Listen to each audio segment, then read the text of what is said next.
ಈ ಟ್ಯಾಕ್ಸ್ ವಿಚಾರದಲ್ಲಿ ಕೆಲವರು ಸರಿಯಾಗಿ ಟ್ಯಾಕ್ಸ್ ಅನ್ನ ಕಟ್ತಾ ಇಲ್ಲ, ಅದು ದಾಖಲೆಗೆ ಬಂದಿದೆ. ನಿಮ್ಗೆ ಯಾರು ನಾವು ತೊಂದರೆ ಕೊಡಬೇಕು ಅಂತಿಲ್ಲ.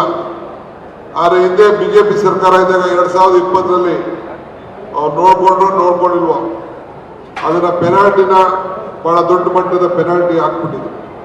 ಸೊ ಈಗ ಅದನ್ನ ಸರಿ ಮಾಡಲಿಕ್ಕೆ ಅಸೆಂಬ್ಲಿಯಲ್ಲಿ ನಾನು ಅಮೆಂಡ್ಮೆಂಟ್ ತರ್ತಾ ಇದ್ದೀನಿ. ಮೊನ್ನೆ ಕ್ಯಾಬಿನೆಟ್ ಅಲ್ಲಿ ಕೂಡ ಅದನ್ನ ಪಾಸ್ ಮಾಡಿದ್ದೀವಿ.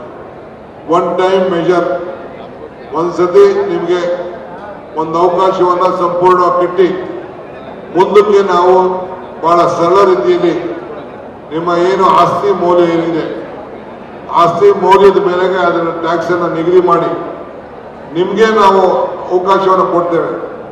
ನಿಮ್ಗೇನಾದ್ರು ಸಮಸ್ಯೆ ಇತ್ತು ಅಂದ್ರೆ ಅದನ್ನ ನೀವು ಕೂಡ ಅದನ್ನ ಬಂದು ನಮ್ಮ ಹತ್ರ ತಪ್ಪಾಗಿದೆ, ನಮ್ಗೆ ಜಾಸ್ತಿ ಕೊಟ್ಟಿದ್ದೀರಿ, ಕಾನೂನು ಹಿಂಗೆ ಹೇಳ್ತದೆ ಅಂತೇಳಿ ನೀವು ಕೂಡ ನಮ್ಮ ಅಧಿಕಾರಿಗಳ ಹತ್ರ ಸರಿ ಮಾಡ್ಕೊಳ್ಳಿಕ್ಕೆ ಒಂದು ಅವಕಾಶವನ್ನು ನಾವು ಮಾಡಿಕೊಂಡಿದ್ದೇವೆ. ಸೊ ಹಿಂಗೆ ಸರ್ಕಾರದ ಅನೇಕ ಕಾರ್ಯಕ್ರಮಗಳನ್ನು ಇವತ್ತು ರೂಪಿಸಿದ್ದೇವೆ. ಈಗ ನನ್ನ ಮಿತ್ರರಾದಂತಹ ಸೋಮಶೇಖರ್ ಅವರು ನಮ್ಮ ಬಜೆಟ್ ಬಗ್ಗೆ ಮಾತಾಡಿದ್ರು, 110 ಹಳ್ಳಿಗಳ ಬಗ್ಗೆ ಹೇಳಿದ್ರು, BDA ಸಮಸ್ಯೆ ಬಗ್ಗೆ ಹೇಳಿದ್ರು, ಟ್ರಾಫಿಕ್ ದಟ್ಟಣೆ ಬಗ್ಗೆ ಹೇಳಿದ್ರು.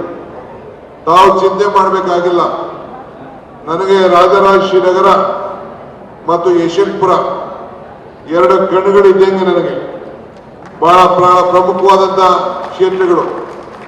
ನಾನು ಹಿಂದೆ ಲೋಕಸಭೆಗೂ ಕೂಡ ನಾನು ನಿಂತಾಗ ಅತಿ ಹೆಚ್ಚು ಪ್ರೀತಿಯಿಂದ ನನಗೆ ಶಕ್ತಿ ತುಂಬಿದಂತ ಕ್ಷೇತ್ರ. ನಮ್ಮ ಸಹೋದರ ಸುರೇಶ್ ಅವರು ಕೂಡ, ಅವರು ಕೂಡ ಇವತ್ತು ನಿಮ್ಮ ಮನೆ ಬಾಗಿಲಿಗೆ ಒಬ್ಬ ಪಂಚಾಯತಿ ಮೆಂಬರ್ ರೀತಿಯಲ್ಲಿ, ಪಾರ್ಲಿಮೆಂಟ್ ಮೆಂಬರ್ ಅಲ್ಲ, ಪಂಚಾಯತ್ ಮೆಂಬರ್ ರೀತಿಯಲ್ಲಿ, ಒಬ್ಬ ಕಾರ್ಪೊರೇಟರ್ ರೀತಿಯಲ್ಲಿ, ಒಬ್ಬೊಂದು ವಾರ್ಡ್ ರೀತಿಯಲ್ಲಿ ಇವತ್ತು ವಾರ್ಡ್ನಲ್ಲಿ ಕೆಲಸವನ್ನ ಅವರು ಮಾಡ್ತಾ ಇದ್ದಾರೆ.